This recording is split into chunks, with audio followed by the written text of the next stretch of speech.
Hi, welcome to Sreelu's kitchen hub. ఈరోజు ఉల్లిపాయలు బీరకాయతోని simple curry చేసుకుందామా. ఎంతో టేస్టీగా ఉంటుందండి. ముందుగా ఒక బాండి పెట్టుకొని అందులో ఒక 2 స్పూన్స్ ఆయిల్ వేసుకోండి. అది హీట్ అయ్యాక చూడండి, ఉల్లిపాయలు ఇందులోకి ఎక్కువ అవసరపడతాయి.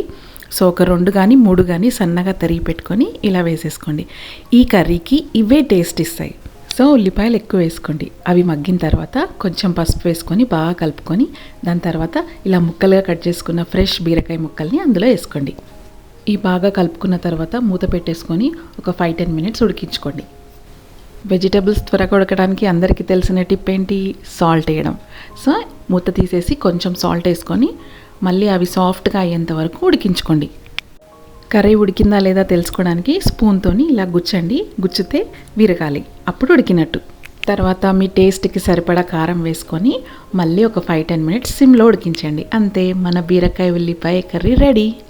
ఎంత సింపుల్గా ఉంది కదండి కర్రీ. ఇది తప్పకుండా ట్రై చేయండి. చాలా చాలా టేస్టీగా ఉంటుంది. నాకైతే చాలా ఇష్టమైన కర్రీ ఇది.